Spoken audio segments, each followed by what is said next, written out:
오늘도 사실은 굉장히 차가 많이 막히더라고요.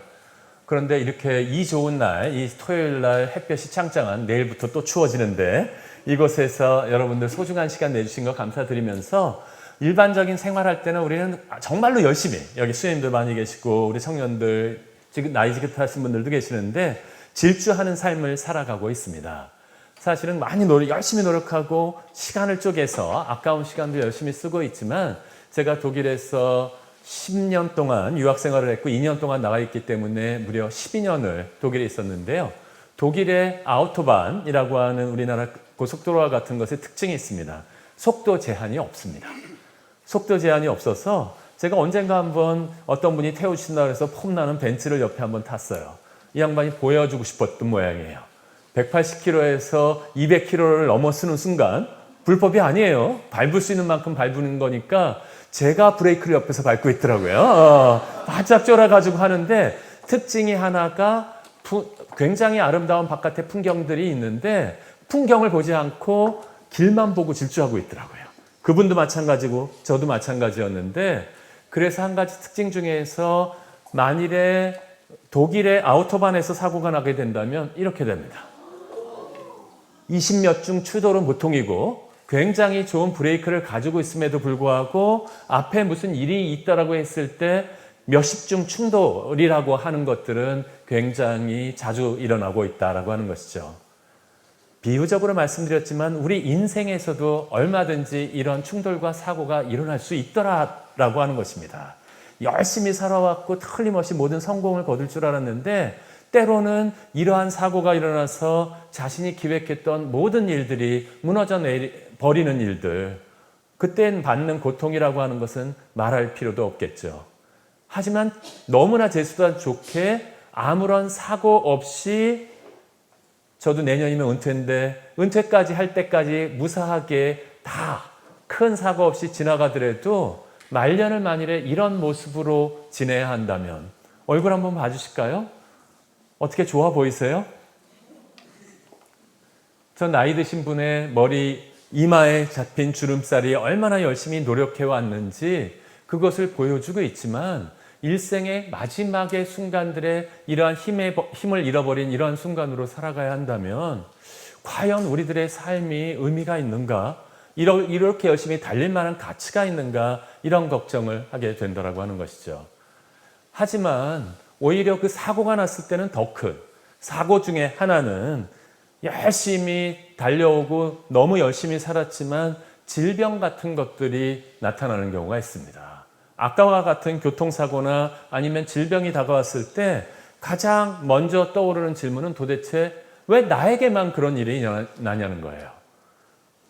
제가 사실은 운동을 굉장히 좋아했었는데 지금 진하게 달리는 운동은 전혀 못하게 돼버렸거든요. 오른쪽 다리가 완전히 무릎이 제가 슬개골이 연골이 완전히 없어버려가지고 하지만 그래서 제가 억울했어요.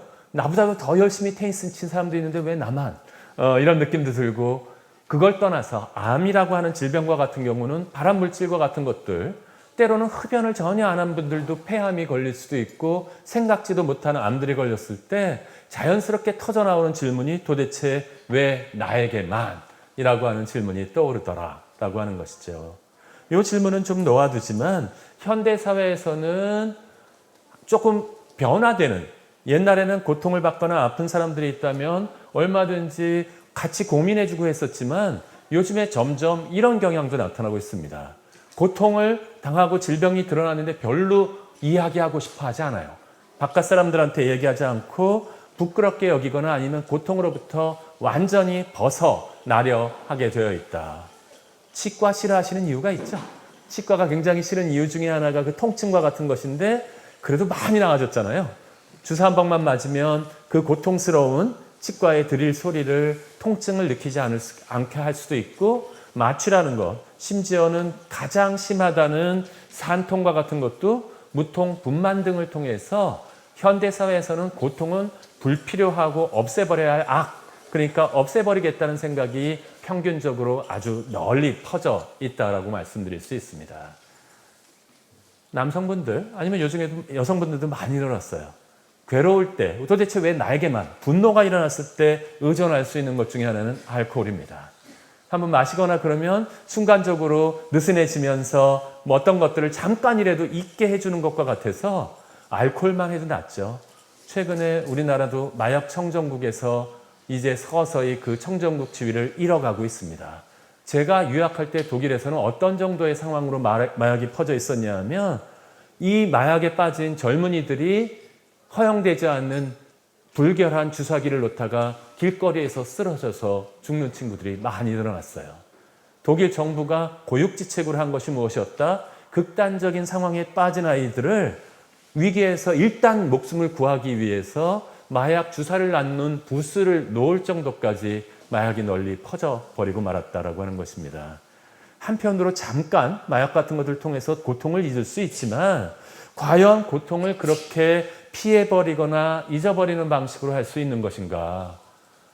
현대사회에서는 고통을 많이 없애는 방법이 발달되었음에도 불구하고 뭐는 완전히 벗어날 수 없냐면 고통으로부터 완전히 벗어나는 삶이라고 하는 것은 존재하지 않을지 모릅니다. 육체적인 고통도 그러하거늘 하물며 요즘에 제가 대학생들을 매년 새롭게 만나면서 놀라는 것은 마음이 아픈 애들이 너무 많이 들어와요. 옛날에는 한두 명이 밤중에 저를 찾아와서 그때만 해도 저한테는 충격이었어요. 선생님 저 약을 먹어요 하면서 얘기했을 때 제가 그러면서 제가 특별하게 그 친구를 4년 동안 동반한 적이 있었는데 이제는 그 동반이 거의 불가능할 정도로 많은 친구들이 그러한 어려움을 겪고 그 또한 슬픔, 우울증에 빠지는 이런 케이스를 바라본다면 과연 이러한 고통들을 완전히 피할 수 없는 상황 속에서 고통이 어떠한 의미를 가지고 있는가를 찾는 작업은 현대사회에서도 매우 중요한 작업이 되었다라고 말씀드릴 수 있는 것이죠. 그렇기 때문에 프리드리히 니체라는 학자는 뭐라고 그랬냐면 고통이 문제가 되는 것이 아니라 고통이 의미 없음이 저주라고 그랬어요. 고통이 나한테 다가왔는데 이 고통이 의미가 있다면 어느 정도 우리의 순교자들은 그 고통을 다 받아나가면서도 견뎌냈지만 현대의 젊은이들한테는 만일에 그 고통이 전혀 의미가 없는 것이라면 이것을 바로 저주라고 느낄 수밖에 없다라는 현대 철학자의 말은 여전히 맞는 말이다. 제가 사실은 철학자이기 때문에 철학이라고도 소개를 해주셨고 아까 신학대학 있는 게 아니라 저는 역곡 교정의 철학과 교수인데 철학적인 얘기를 가지고 제가 클래스를 강연을 하면 여러분들 5분 안에 다 주무시게 해드릴 수 있습니다. 아주 편안하게 고통을 없애드릴 수가 있는데 제가 그럼에도 불구하고 철학이 때로 필요하고 그런 때가 있어요. 그건 무엇이었냐면 우리는 일상적으로 모든 개념들이 분명한 것처럼 쓰고 있는데 그게 그렇게 분명하지 않은 케이스가 많더라라고 하는 것입니다. 철학은 가장 어려운 이유 중에 하나는 개념 때문에 어려운데요. 그래서 약간 여러분들이 주무시지 않도록 준비 운동을 한 다음에 물에 빠뜨려 드리도록 하겠습니다. 차가운 물에 빠뜨려 드리도록 할 텐데 준비 운동으로는 여러분들이 신학적인 부분은 우리 수녀님들도 계시고 열심한 우리 봉사자들도 많이 교회에서 다니셨기 때문에 교회에서 맨날 듣는 것이 있어요. 고통이 다가왔을 때 저도 무릎 다쳤을 때 처음 들었던 생각이 무엇이냐면 내가 뭐를 잘못했길래 이렇게 되었을까? 준비운동을 잘못했나? 뭐를 잘못했나? 너무 욕심을 부렸나? 제가 한 테니스 칠 때 우리 교수 테니스 대회 나갔더니 옆에 상대방 교수님들이 막 보더니 갑자기 처음 보는 키 큰 교수가 나와서 막 스매싱을 해대고 그러니까 그러더라고요. 지네끼리 얘기하더라고요. 체육과 교수 모양이구나. 뿌듯했어요. 제가 그러면서 과도하게 그 50이 넘어서도 제가 서비스 앤 발리로 막 뛰어다니고 그랬거든요. 이 거구를 가지고. 그럴 때 어떤 교수님이 놀렸어요. 그러다 오래 못 친다. 결국 그 현실이 되었는데 닥치자마자 내가 무엇을 잘못했을까? 죄에 대한 무엇을 잘못했나? 사실은 암이 다가왔을 때 가장 먼저 떠오르는 생각이 이겁니다. 혹시 죄에 대한 징벌이 아닌가? 내가 뭔가를 어떻게 욕심내고 내가 뭐뭐를 잘못했기 때문에 이런 일이 벌어진 것은 아닐까? 그런데 정말로 살펴보다 보면 죄라고 하는 것은 그렇게 어떤 의미에서 사람들을 골라가면서 나쁜 사람들한테만 내리지 않더라는 거예요. 사실 올해 제가 가장 큰 슬픔을 또 한 번 겪었는데 8월 15일 날 돌아가신 분이 계십니다. 기억하시는 분들 계실 텐데 유경천 주교님이 돌아가셨어요. 제가 유학생활 때부터 10년 그 넘게 돌아와서도 계속해서 봤는데 아마도 죄의 순서대로 간다면 마지막에 가셔야 될 분이에요. 그런데 이 양반이야말로 정말로 고통스럽게 가시더라는 거예요. 고통스럽게. 그걸 제가 옆에서 계속해서 동반하면서 바라보면서 이거는 아니다. 근데 그분도 지나가면서 그 얘기를 하더라고요. 내가 너무 다른 사람들한테 부담 주지 않기 위해서 인스턴트 식품을 또 자주 드셨나 봐요. 암이 걸렸을 때 그것 때문인가? 제가 그랬어요. 그거만 아니다. 당신보다도 라면 많이 먹는 사람 훨씬 많다. 이게 어떤 것 때문에 본인의 잘못으로 했다고 전혀 생각하실 필요 없다. 위안은 안 되지만 그렇게 말씀드린 적이 있었는데 이런 어려움에 부딪힐 때 종교인들이 또 하는 방법이 있어요. 사실 의인, 욥 아시죠? 제가 따로 얘기할 필요가 없을 정도로 가장 의인의 성경부터 일반 철학자들한테 가장 큰 어려움은 의인들의 고통, 이 고통이 왜 다가오는지에 대한 해명이 필요하다라고 하는 것이죠. 전통적으로 교회 안에서는 신에 대한 시험, 아브라함이 이삭을 잡는 장면인데요. 아브라함은 믿음의 조상으로 올라갔던 분 아니세요? 그렇기 때문에 이분은 의인으로 옮겨받은 분임에도 불구하고 자기 아들을 바쳐야 되는 고통, 이런 것들을 바라보면서 종종 새로운 해결 방법이 하나 떠올랐어요. 의인에 대한 시험으로서 하나님께서 고통을 부여하실 때도 있다. 때로는 교육을 위해서 새로운 것들에 돌아올 수 있게 하기 위해서라고 하는 이야기들로 종교인들이 고통을 맞았을 때 가장 일반적으로 했던 대답 중에는 이것이다 라고 하는 것입니다. 하지만 요즘 젊은이들한테는 이 이야기는 더 이상 먹히지 않아요. 코로나19 여기 걸리신 분도 있고 걸리지 않으신 분도 계신데 제가 피해갔어요. 몇 명 안 됐는데 한 번도 감염되지 않고 피해갔는데 제가 특별하게 잘 살아가지고 그랬고 걸린 사람들은 그렇다? 택도 없는 얘기죠. 패스트 중세 말기에는 유럽 인구의 3분의 1이 죽어나갔어요. 그때 적용되었던 것들이 아까 첫 번 죄에 대한 벌이 아닐까라는 생각들을 많이 했었는데 이런 것이 그런 순서로 내리지가 않더라는 거예요. 그런 순서로 첫 번째는 말이 안 될 뿐만이 아니라 두 번째 의인에 대한 시험이나 교육 혹시 어느 나라에 있는 것 같으세요? 아르바이트 마크 프라이 독일어입니다. 아우슈비츠 수용소에 있었던 이 이야기예요. 600만이 죽어나갈 때 현대 철학자들은 강하게 반란을 제기하면서 실전 철학들이 질문을 던집니다.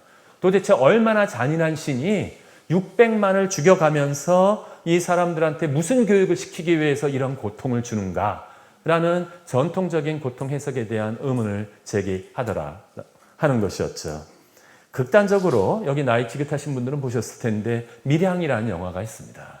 남편을 잃어버리고 그것만 해도 엄청나게 큰 고통이죠. 남편의 낯선 고향으로 아이를 데려가서 살려고 하는 순간 전도연의 아들이 납치당하죠. 유괴당해서 결국 죽었는데도 전도연은 나름대로 다시 한번 살기 위해서 개신교 가서 기도도 하면서 했을 때 무너지는 장면이 나옵니다. 죄인에 대한 그거를 갖다가 면회 갔을 때 죄인이 너무 평온한 모습으로 구원받으셨나요, 자매님도? 저는 하느님께 구원받았습니다. 라고 얘기했을 때 전도연의 명연기가 나옵니다. 도대체 그야! 누가! 내가 용서하지 않았는데 누가 용서해 주는 거야! 저는 못했는데 전도연은 진짜 피를 쏟는 외침을 하거든요. 하느님께서 이 부분들을 그렇게 죄인들에게 값싸게 용서해 줄 수 있다면 이러한 방식으로 신에 대한 시험과 교육이라는 의미 부여만을 가지고는 현대의 젊은이들에게는 그 고통을 가지고 다가갈 수 없다라고 하는 것이죠. 그래서 저는 두 가지를 일단 먼저 구분하고 시작해 볼까 합니다. 고통의 체험 자체가 있어요. 그리고 고통을 피하려는 마음은 절대로 나쁜 것이 아닙니다. 토마스 아퀴나스 성인께서도 뭐라 그러셨냐면 올해가 탄생 800주년인데요. 열심히 제가 여러 가지 800주년 행사도 많이 했었는데 토마스 아퀴나스는 명확하게 얘기해 줬어요. 고통은 그 자체로 악이다.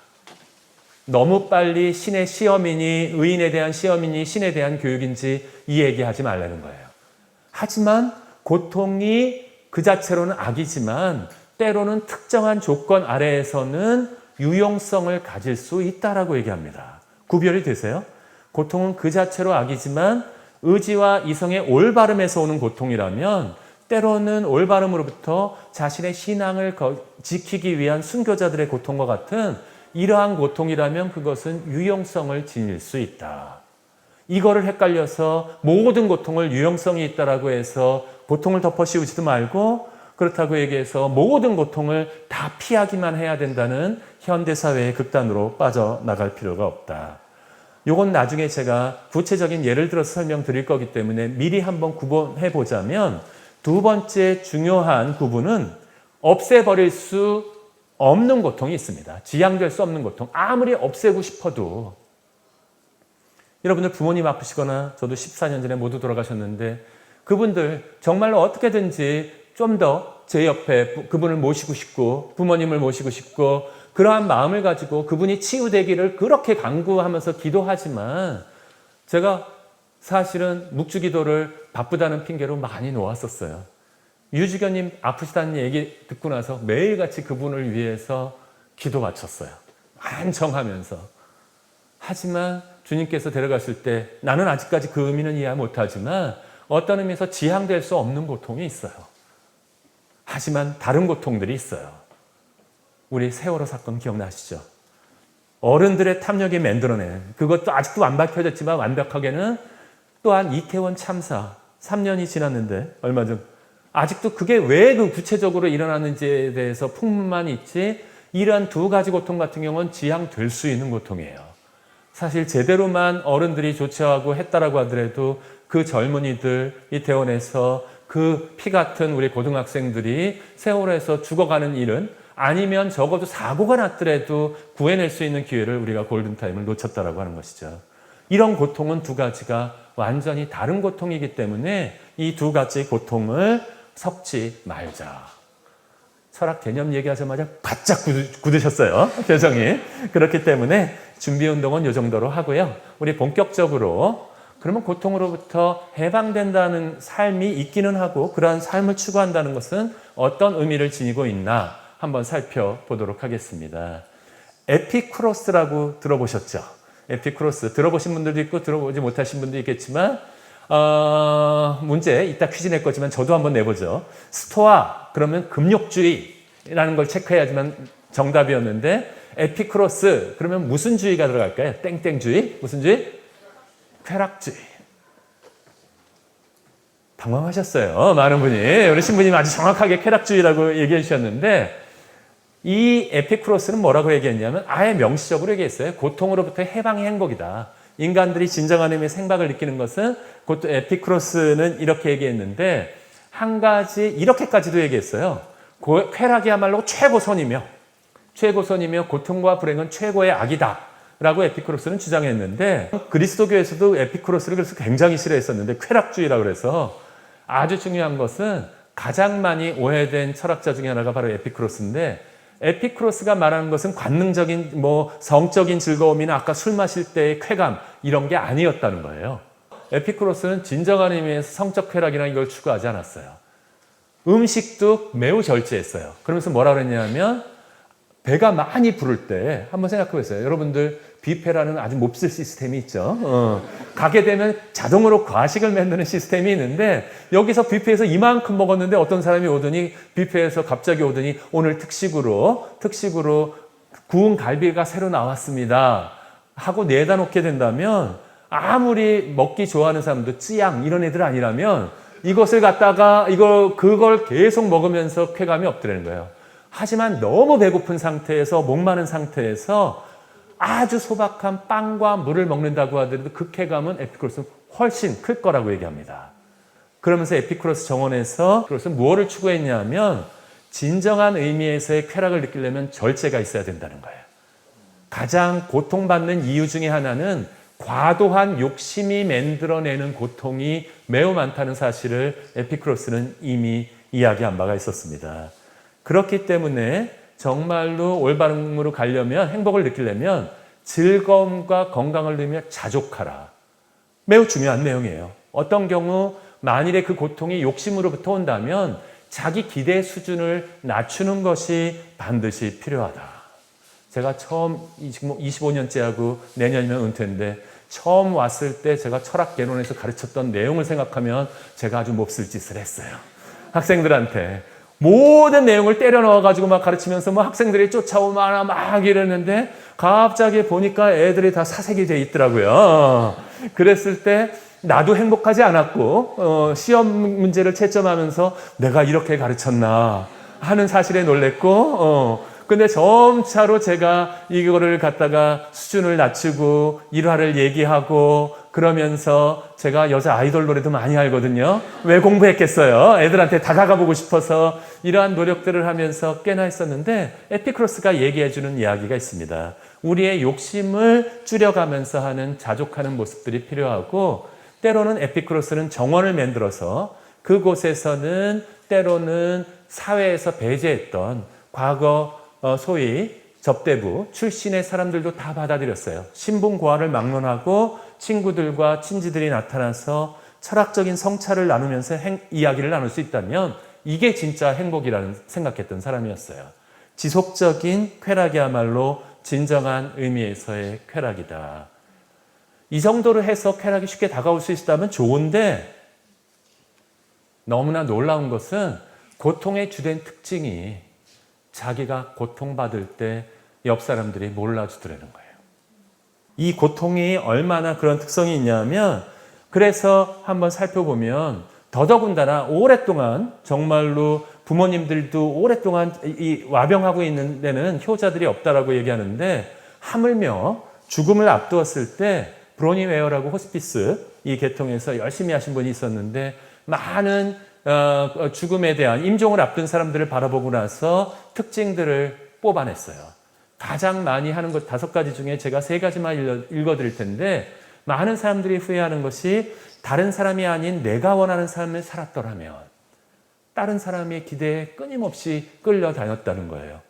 내 감정을 표현할 용기가 없었더라면 그런 사람 굉장히 위험합니다. 스트레스가 암에 굉장히 중요한 이유인데 자신을 표현하지 못하고 분노에 대한 우라병 이런 경우도 위하는데 마지막은 나 자신에게 더 많은 행복을 허락했더라면 이걸 많은 사람들이 후회하는데 제가 최근에 이 강의 준비하면서 한 분을 만났어요. 백세희 작가라는 분인데요. 10월 16일 날 돌아가셨는데 죽고 싶지만 떡볶이는 먹고 싶어. 글자가 좀 작아서 한번 읽어드려 볼게요. 나 역시 과거에는 나보다 심한 우울증을 겪는 사람들이 사례를 읽고 나를 엄청 채찍질했다. 유난 떨지 말아야지. 노력해야지. 그럴수록 속이 썩어 들어가는 느낌이었다. 사람들이 보다 자신의 감정에 집중했으면 좋겠다.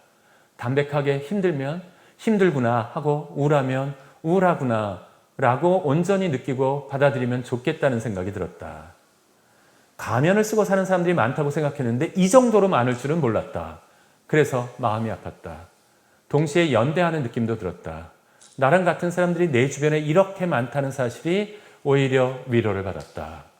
고통을 없애버려야 되고 얘기하지 못하는 분위기 속에서 고통받았던 이 백세희 작가가 고통을 표현하고 그러니까 다른 사람들이 용기 내어서 정신병원이나 이곳에 다 오는 것을 이야기하지 못했던 사람들이 이야기할 수 있는 용기를 냈다는 이야기를 들었는데 이분은 하지만 안타깝게도 결국 돌아가셨고 자신의 장기를 기증해서 5분의 생명을 살려주신 분이었는데요.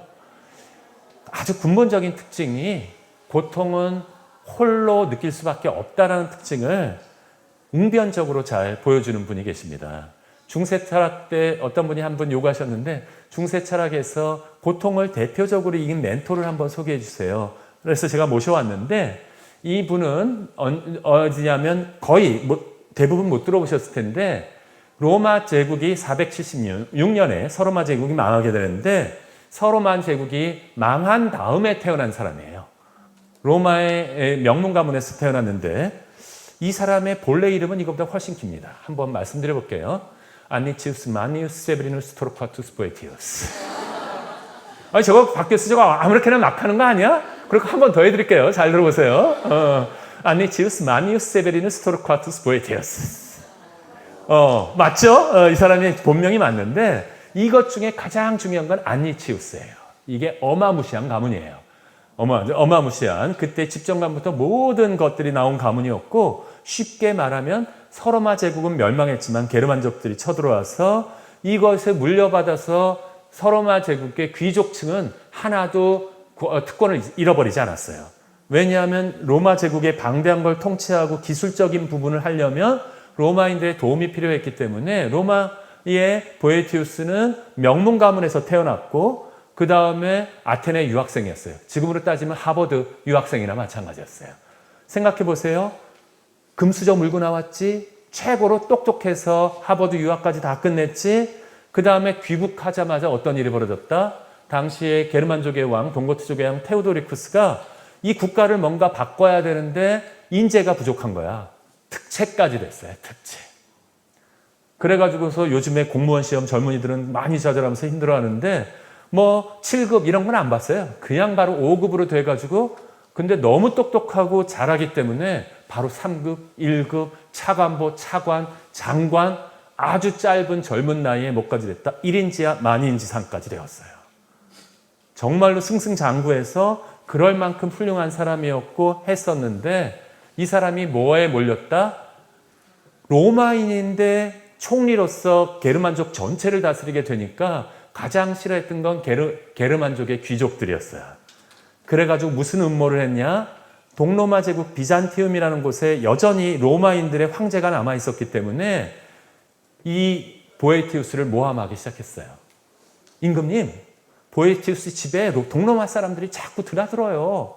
임금이 너무 신뢰하는 거예요. 총리를 시킬 정도로 신뢰하는 거니까. 아이, 걔 아테네 유학생 출신이잖아. 안 먹혔어요. 하지만 계속해서 찍어대기 시작하자 무슨 일이 벌어졌다? 한번 스파이 사건이 벌어졌을 때 보니까 가짜 뉴스야. 보에티우스는 너무 공부를 많이 했기 때문에 수사학도 잘해서 날카로운 질문을 통해서 그 거짓 뉴스라는 사실, 거짓 모함이라는 사실을 밝혀냈어요. 그랬는데 어떻게 해버렸다? 왕한테 가서 보에티우스가 왜 이렇게 흥분할까요? 임금님, 아무래도 의심스러워요. 틀림없이 그 사람의 배우가 있는 것 같은데 배우가 있는 사람은 매우 권력을 가진 사람 같아요. 그 사람이 임금 자리를 노리는 거 아닐까요? 여기에 무너져 내렸어요. 테오도리쿠스가.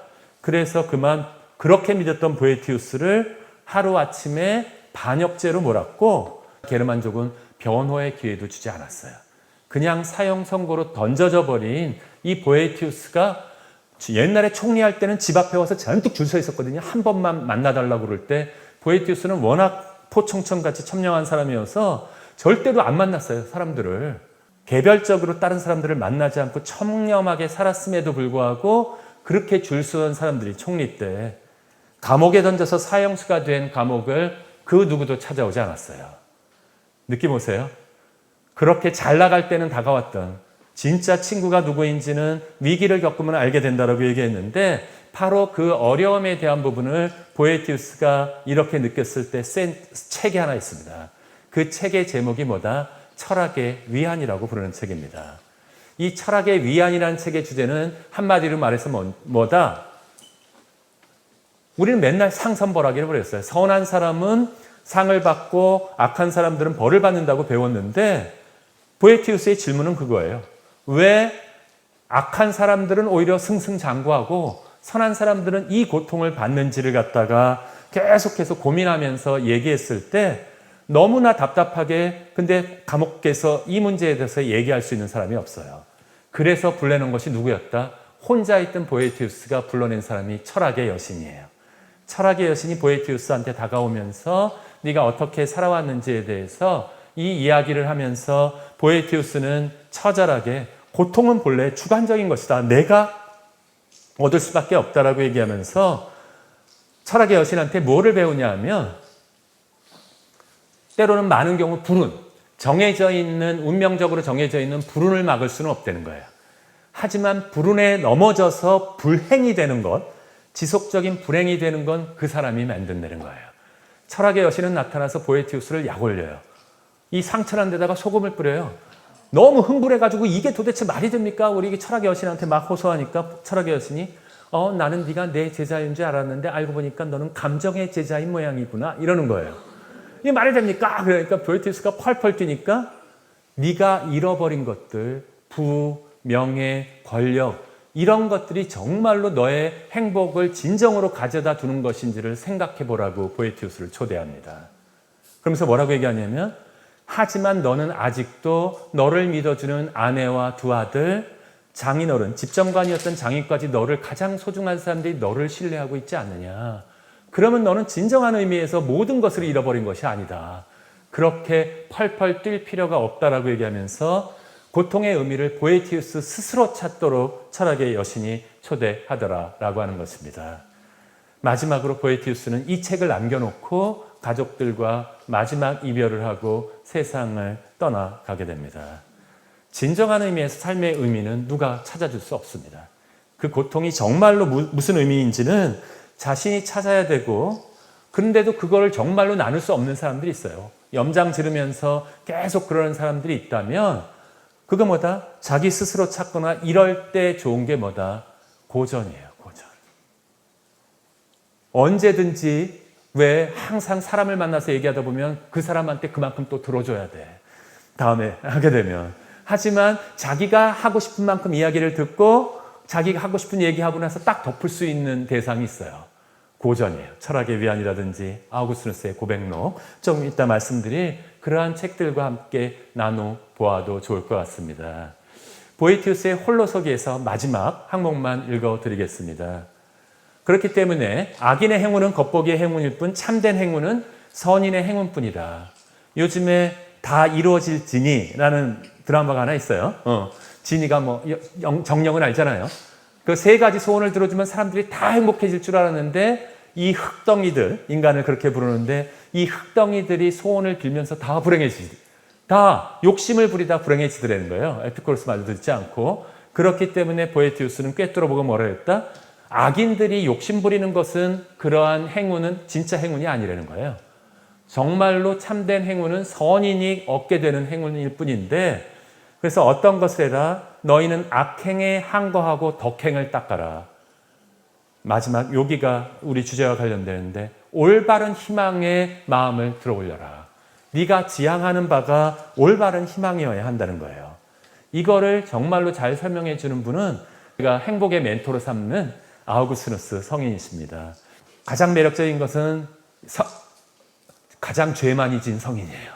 방황했고 사고 쳤고 18살에 미혼부됐고 이단에도 빠졌고 엄마도 속였고 끊임없이 극적인 체험을 계속한 사람이었지만 끊임없이 행복을 추구했고 무엇인가 의미를 찾았고 마지막에 가서 진정한 행복을 찾음으로써 그리스도교 최고의 스승이 되신 분입니다. 이런 분들은 고통을 안 받았을 것 같아요. 그런데 그의 대표작들을 자세히 살펴보면 이 사람이 얼마나 고통을 받았는지 잘 보여주는 책들이 있습니다. 가장 유명한 책은 고백록이고요. 삼위일체론이라는 책도 유명하고 신국론이라는 책도 유명한데 제가 책 제목만 알려드리고 읽는 순서만 말씀드릴게요. 먼저 삼위일체론 읽으시면 아우구스누스가 싫어집니다. 삼위일체론 같은 경우는 누가 읽으시면 된다? 불면증으로 나는 어떻게 해도 잠이 안 온다 라고 하면 이렇게 두껍거든요. 우리 수녀님들도 가끔 불면증 오실 수 있어요. 그러면 삼위일체론 3페이지만 읽으시면 웬만하면 잠이 옵니다. 날 정도로 어렵기 때문에 먼저 고백록 읽으시고 그 다음에 신국론, 역사적인 얘기 나오니까 삼위일체론은 읽기 전에 저한테 한번 물어보세요. 그러면 제가 안내해 드릴 텐데 이 책들 중에서 제가 가장 극적인 장면 2장면만 말씀드리도록 하겠습니다. 아우구스누스는 마니교라는 이단에 빠졌어요. 마니교라는 이단에 빠져가지고서 자기 나름대로 세상을 다 한 것처럼 어머니 모니카, 성녀 모니카의 말을 갖다가 내팽개쳐버리고 나서 이렇게 마구 하고 있을 때 공부하다 말고 때려치고 고향으로 돌아와 버렸어요. 돌아왔을 때 어머니 모니카는 너 집 밖으로 나가. 나는 도대체 네가 아데오다투스라는 아들을 18살에 낳았을 때도 다 용서해 주었지만 이 종교를 내가 가장 소중하게 여기는 하느님을 버리고 마니교로 간 것을 난 용서할 수 없단다. 아우구스누스는 더 좋아. 친지들을 돌아다니면서 다 마니교로 개종시켰어. 독서를 가지고.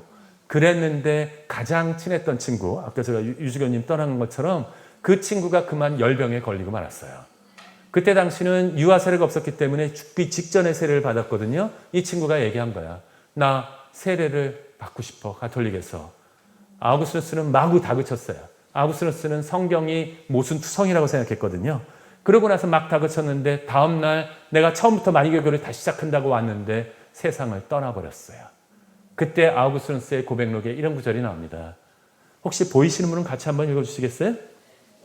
내 마음은 슬픔으로 매우 어두워져서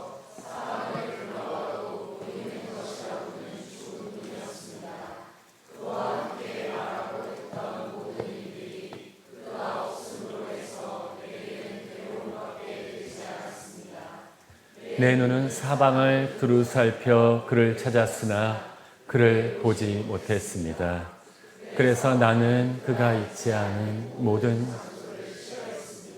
상실의 체험을 하신 분들은 느끼실 거예요. 정말로 사랑했던 사람과 그 함께 있었던 장소, 제가 가는 곳마다 주교님이나 저희 부모님 생각나는 때가 있는데, 때나 장소가 있는데, 바로 아우구스누스는 고향이 더 이상 고향 같지 않았어요. 정말 그 친구와 있었던 모든 것이 괴로웠기 때문에. 그리고 나서 치기 어렸던 아우구스누스는 완전히 변화가 일어나게 되는데, 두 번째는 최고점을 찍었을 때였어요. 황실수사학교 교사가 되어서 정말로 흑수저 같았던 아우구스누스가 최고의 정상까지 올라갔을 때 그만 진실을 알아버리고 말게 되었어요.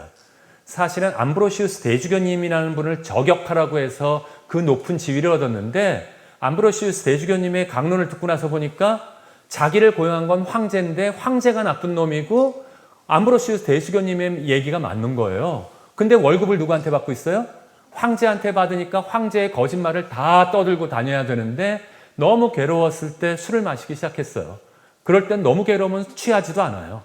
그래가지고서 너무 답답하니까 밀라노를 걸어가고 있는데 저기서 이 양반이 나타난 거야. 이래도 한 세상 그러면서 나타났는데 뜩 하고 보니까 거진데 자기 이 황실수사학교 교사, 지금으로 따지자면 교육부 총리급인 나보다도 더 행복해 보이는 거예요. 그때 고백록에 이렇게 씁니다. 성서에서 결국 우리의 모든 노력의 목적은 행복한 상태에 도달하고자 하는 것인데, 거지는 이미 우리보다 먼저 그 경지에 이르렀으나 우리는 결코 그것에 이르지 못할 것 같았습니다. 물론 그가 소유한 행복, 술에 취해서 잠깐의 행복은 진정한 행복은 아니었지만 내가 찾고 있었던 행복은 더 거짓된 것이었습니다. 거지는 가진 게 없기 때문에 거짓말할 필요도 없어요. 그런데 자기는 뭐야? 자신의 지위를 유지하기 위해서 거짓을 통해서만 이것을 행복을 유지하고 있더라는 거예요. 느낌이 오세요? 이게 너무 고통스럽고 그 유명한 아우구스누스의 회개로 넘어가게 됩니다. 회개를 통해서 배웠던 것을 한마디로 아우구스누스가 고통에서 벗어나는 방법을 알려주었는데, 그게 바로 사랑의 윤리학이기 때문에 한 번만 우리 같이 한번 읽어볼까요? 사랑하시오. 그리고 당신들이 원하는 것을 하시오. 다시 한번요. 사랑하시오. 그리고 당신들이 원하는 것을 하시오. 하지만 여기만 빨리 배우고 그냥 시간 없으니까 그냥 1시간만 듣고 가자. 부작용이 일어날 수 있어요. 이게 무슨 부작용이 있냐면 이 사랑하라는 것을, 이걸 뭐라고 부르죠? 사람이 싫다고 그러는데도 계속 쫓아다니면서 사랑해 하고 다니는 사람들 뭐라고 부르죠? 스토커라고 그러죠. 이 스토커를 잡아다가 물어보면 95%가 전부 다 땡땡 하기 때문에 자기는 그 짓을 했다는 거예요. 거기에 들어가는 게 뭐예요? 사랑이라는 거예요. 스토커가 제 강의를 들었다고 생각해 보세요. 스토커 버전을 한번 읽어드릴게요. 사랑하시오. 그리고 당신들이 원하는 것을 하시오. 이게 큰일 날 얘기예요. 요즘에 스토커가 살해도 하는데 이게 큰일 날 일이기 때문에 아우구스누스는 조금 더 세분해 주셨어요. 사랑에도 두 종류의 사랑이 있다. 향유와 사용이라는 사랑인데, 향유라는 사용은 사물을 그 자체의 목적으로서 사랑하는 것이고, 사용이라는 사랑은 그것을 다른 목적을 위한 수단으로서 그것을 사랑하는 것이다. 어느 게 더 진짜 사랑에 가까워 보이세요? 향유일까요? 사용일까요? 향유가 훨씬 더 진짜 사랑인 것 같은데, 아우구스누스는 수사학자예요. 웅변수를. 그때 달라요 이래요. 누구 놀리는 거야? 왜 구분하지 말든지 하지. 구분하고 나서 그때 다르다는 얘기가 무슨 얘기냐. 아무렇게나라는 뜻이 아니라, 아우구스누스는 뭐라고 하냐면 윤리적인 인간을 기준으로 했을 때 요걸 신플라톤주의라고 하는데요. 저 일자, 인간보다 상위에 있는 신과 같은 존재는 신을 사용해서는 안 된다는 거예요. 목적으로서 사랑해야 한다. 그의 용어는 뭘까요? 사용일까요? 향유일까요? 향유해야 한다. 하느님은 목적이 되어야 되는 것이고, 인간보다 밑에 것들이 있어요. 인간보다 아래에 있는 것들이 동물, 식물, 무생물, 진료 이런 것들은 인간보다 아래에 있는데 더 잘 보이게 해보면 인간보다 아래에 있는 것들이 나쁜 게 아니라는 거예요. 아우구스누스는. 이것도 다 누가 창조하셨어요? 하느님께서 창조하시고 보시니 좋더라라 얘기했기 때문에 다 가치가 있는 거라는 거예요. 이걸 사랑하는 게 잘못된 게 아니에요. 애완견 뭐 이런 것들을 사랑하는 것 잘못이 아닌데 언제 문제가 되냐 하면 보다 상위에 있는 것보다 그것만을 정말로 집착적으로 사랑하게 되면 목적으로서 사랑하게 되면 아우구스누스의 용어로는 향유하게 되면 그게 문제라는 거예요. 돈과 같은 것은 무생물이에요. 무생물. 이자도 요즘에 잘 안 주잖아. 그런데 어떻게 돼? 세월호 사건, 이태원 참사 모든 거기에는 무엇이 뒤에 깔려 있다? 돈만을 추구하게 됐던 인간의 욕심이 그 안에 들어있더라는 거예요. 돈이 목적이 되어서 인간을 사용하는 사람들이 있다면 가장 창피한 건 우리 산재예요. 산재. OECD에서 실질적으로 이 정도의 규모 아펙하면서 이렇게 자랑하면서 최고의 산재, 그거는 죽일 수 있는 것들을 이재명 대통령은 계속 얘기하는 게 있잖아요. 그런 것처럼 돈 때문에 인간을 사용하게 되는 경우 아우구스누스는 진정한 의미에서의 죄악이라고 얘기합니다. 이러한 질서가 필요하게 되는데 그렇기 때문에 동물을 인간보다 더 사랑, 애완견 다 사랑하고 인간을 똑같이 더 사랑해 준다면 문제 전혀 되지 않아요. 애완견한테는 금그릇 갖다 주고 최고 명품으로 모든 액세서리를 하면서 옆에서 굶주리는 사람한테 손 한 번 내미지 않는 것이라면 의문점이 될 수 있다는 거예요. 육체 가꾸는 것 당연히 중요하고 중요해요. 건강해야지만 일을 할 수 있지만 하지만 영혼에 대한 모든 걸 팔아가지고 영혼보다도 육체를 먼저 사랑한다면 아니면 아까 말씀드린 것처럼 돈을 그 가치보다 더 사랑한다면 아우구스누스가 더 비판했던 거는 여기 이렇게 WYD 슈퍼클래스 오실 분들은 이런 쪽은 별로 덜 걱정이에요. 하지만 뭐가 있다? 중요한 분들은 때로는 우리 종교인들은 신을 자기의 영광이나 뭐를 위해서 사용하는 경우가 있더라는 거예요. 가장 대표적인 신을 사용한 것은 저는 십자군 전쟁이라고 생각해요. 그래서 제가 교회의 아픈 이야기지만 벌거벗은 세계사에서 가서 얘기했던 이유 중에 하나는 이거는 정말로 교회가 하지 말았어야 될 것들을 보여주는 대표적인 것이기 때문에 얘기할 수 있고요. 또한 우리 개신교의 형제들은 개척교회 때 목사님들 얼마나 열심히 사는지 아세요? 아마 신부님들 보시면 깜짝 놀랄 거예요. 정말 온전히 헌신하는데 다른 위험성이 있어요.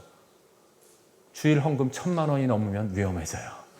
대형화되기 시작하게 되면 종종 무슨 일이 벌어진다. 자신의 교회의 유지를 위해서 신을 사용하는 일들이 벌어지더라라는 말씀을 드리고 있는 것입니다. 그렇기 때문에라도 우리 김수환 추기경님 기억나시죠? 김수환 추기경님의 마지막 이야기가 어떤 의미에서 한번 같이 읽어주실래요? 고맙습니다. 서로 사랑하세요. 제가 바라볼 때는 김수환 추기경님이야말로 아우구스누스 성인과의 유사성이 굉장히 많거든요. 제가 추기경 연구소 소장할 때 여러 차례 강연도 했는데 사랑하라 그리고 내가 원하는 것을 행하라. 김수환 추기경님이 강연 때 가장 자주 사용하셨던 비유예요. 착한 사마리아 사람의 비유. 그리고 그분은 실제로 이 삶을 살아가셨어요. 성탄 때마다 가장 어려운 곳에 가장 그곳에 다가가서 그들의 상계동 바로 이 코스톨 밑에 지금 교구청 자리에 상계동 주민들이 와 있었고 87년 민주화운동 때 그곳에서 상계동 주민들이 대학생들을 위해서 식사를 해서 굶주리고 있었던 대학생들과 나눔 잔치가 벌어졌던 장소이기도 합니다. 착한 사마리아 사람, 누가 강도를 만난 사람에게 이웃이 되어 주었느냐라는 이야기 말씀드릴 수 있고요. 사실은 이 고통, 홀로서기에서 남은 고통을 극복시켜 줄 수 있는 유일한 힘은 사랑뿐입니다. 그래서 제가 이 사랑에 대한 이야기를 말씀드리는 것이고 너무 많은 얘기를 하려고 하지 않으셔도 돼요. 뭐라고 그 질문에도 몇 개가 나왔던데 이렇게 고통받고 있는 사람한테 뭐라고 얘기 제가 해야 되나요? 진짜 고통스러운 사람한테 얘기해 보세요. 들리나? 진짜 고통스러울 때는 그 이야기가 들리지 않아요. 그냥 옆에 앉아서 손만 잡아주고 그냥 옆에 계셔 주셔도 돼요. 벌써 그걸 질문할 정도로 그분을 걱정하시면서 생각해 주신다라고 하는 것 자체에 대해서 유지견님이 나중에 몇 번이나 저한테 고맙다고 그랬어요. 그게 뭐야? 제가 한 거 하나도 없어요. 유별나가지고 뭣도 사오지도 말라고 하도 그러니까 가서 마지막 그 고통의 순간을 그분과 함께 있었다는 그것만으로도 그분이 고마워하는 모습을 보면서 강의를 정리 일단 해보도록 하겠습니다. 고통은 마지막 말이 아닙니다. 고통은 마지막 말이 아니라는 것은 무슨 뜻이냐면 토마스 아퀴나스는 신학대전에서 토마스 아퀴나스 신학대전 되게 빡빡한데 가끔 제가 깜짝깜짝 읽다가 놀랄 때가 있어요. 이 양반이 이런 것도 알았나? 고통의 경감법을 5가지나 알려줬어요. 첫 번째 뭐다? 잠과 목욕. 이 양반은 사실 잠도 안 자고 그 책 쓴 사람이거든요. 그런데 남들한테 고통하는 사람들한테는 잠과 목욕이 도움을 준다는 거예요. 요즘에 이 부분은 굉장히 많이 발달됐는데 본인이 어떤 즐거움이 있다면 고통스러울 땐 하라는 거예요. 음악을 좋아하면 음악을 듣고 음악을 들어줬고 영화같이 좋아하는 사람은 빠져드는 영화를 봐서 그 잠깐의 시간마저도 잊어버렸을 때 즐거움, 자신이 좋아하는 것이 있다면 그리고 세 번째 충고는 뭐다? 눈물과 한숨을 통한 슬픔. 우세요. 울고 한탄하고 정말 소리 질러도 되고 이것을 뿜어내기만 해도 고통이 경감된다라고 얘기했고 아까 얘기한 고통할 때 많은 얘기할 필요 없어요. 옆에서 친구나 가족이 옆에만 있어 주더라도 이건 질문 때 혹시 기회가 되면 좀 더 제가 설명드릴 텐데 마지막은 참된 진리를 알고 있다면 이게 예외예요. 순교자들은 고통을 안 느꼈겠어요? 그 고통이 있지만 참된 진리를 얻은 그 참 기쁨 때문에 이거를 이겨낼 수 있다라는 얘기를 해주게 됩니다. 왼쪽이 단테고 오른쪽이 인도해주는 베르길리우스입니다. 지옥에 있고 막 지옥의 풍경이 펼쳐 있는데 제가 여러분들한테 한번 여쭤보고 싶은 것은 지옥의 입구에 여기에 들어오는 모든 자는 이것을 버려라라고 써 있습니다. 힌트는 오늘 제목과 연관이 되어 있는데 뭐를 버리라고 되어 있었을까요? 희망을 버려라. 대단한 분들인데 여기 들어오는 너희는 희망을 버려라. 뭐가 지옥이다? 현세 생활이 바로 지옥이 될 수 있는데 만일에 어떠한 불운을 겪어서 거기서 희망을 버려버리게 된다면 다른 곳이 지옥이 아니에요. 그 희망이 사라져버린 바로 그곳이 지옥이 된다는 사실을 단테는 잘 알고 있었고요. 그 얘기를 경고하는 의무로 첫 번, 맨 앞에 시작할 때 이 이야기를 써놓게 된다. 그림 2장만 보여드리고 강의를 마치도록 하겠습니다. 이 양반이 아까 보여드렸던 아우슈비츠에 들어갔던 유명한 로고테라피를 하는 심리학자인데 이 사람은 이게 같이 한번 읽어볼까요? 나를 죽이지 못한 것은 나를 더욱 강하게 만들었다. 가족들과 다시 만나고 싶어서 이 사람은 아우슈비츠의 모든 고통을 견뎌냈어요. 하지만 결국 가족들은 만나지 못했는데 이 사람은 희망을 마지막까지 놓지 않고 그것을 가족들을 만나겠다는 희망으로 끝까지 버텨서 그 고통을 이뤄내고 생존한 사람이 되었어요. 자기 체험을 고통을 겪는 사람들과 나누면서 로고테라피라는 새로운 상담 기법을 만들었고요. 그렇게 해서 이 모든 것을 나눠놓게 됩니다. 여러분께 드리는 선물입니다. 철학자의 강의를 졸지 않고 1시간이나 들으셨기 때문에 여러분들한테 드릴 텐데 조지 프리드릭 와츠가 그린 그림인데 제목에 희망이라고 써 있어요. 어떻게 희망이 보이세요? 아마도 눈을 다친 것 같아요. 눈을 다친 것 같고 직업은 추측해 볼 수 있을 거예요. 리라라고 하는 것을 들고 있고 이 맨발, 신발도 못 입고 있고 맨발은 더러운 상태로 있고 옷자락의 끝은 찢어져 있어요. 지구와 같이 보이는 이것은 누렇게 떠있는 이 상태인데 여기에 어디에 희망이 있어 보이세요? 더더군다나 리라는 거의 모든 줄이 다 끊어져 있어요. 조금만 다시 가서 볼까요? 한 줄만이 딱 남아있어요. 지선상의 아리아이고 그리고 소경이기 때문에 눈을 시각장애인이기 때문에 리라를 잃어버릴까 봐 리라를 자기와 묶어놓았어요. 그 황금줄이 가리키는 저곳에 가게 되면 바로 이 부분에 별이 하나 반짝이고 있어요. 이게 그 누구도 안 봤던 옛날에 테이트 모던 갤러리에 걸려있을 때 그 누구도 안 봤던 그림인데 이 그림이 갑자기 굉장히 사람들이 몰려드는 그림이 됐어요.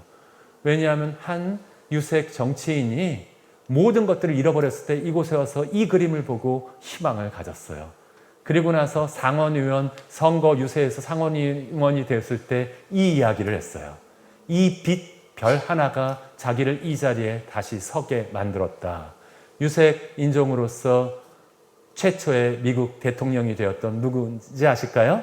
버락 오바마 대통령 때문에 이러한 모습이 나타났고요. 이 그림 보면서 그 희망을 버리지 않는다면 우리들도 새롭게 시작할 수 있을 것이다. 고통을 극복하기 위해서는 먼저 고통 당하시는 분은 아예 포기하세요.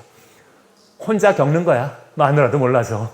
그래야지만 마음이 편하고 자기 자신이 홀로 선다면, 하지만 자기가 한 번이라도 고통을 겪어봤다면 그 고통이 얼마나 힘든지 알기 때문에도 좀 함께 걸어주셨으면 좋겠어요. 김수환 추기경님께서 하신 것처럼 함께 걸어준다면 홀로 서고 고통받는 사람 자신은 그러고 고통받는 사람과 함께 걸어주신다면 바로 그것을 통해서 고통을 넘어선 희망을 함께 나누실 수 있을 것이다 라고 생각합니다. 시간이 없어서 십자군 전쟁 얘기는 못 해드렸는데 제가 벌거벗은 세계사 하고 나서 평화를 얻기 위한 방법은 여기다가 이야기를 해놓았고요. 그 다음에 아우구스누스에 대해서 좀 더 많이 알고 싶거나 토마스에 대해서 알고 싶으신 분들은 알수록 재미있는 그리스도교 이야기라는 책 보시면 될 것 같습니다. 경청해 주신 여러분들께 감사드리면서 강연은 요거로 마치겠습니다.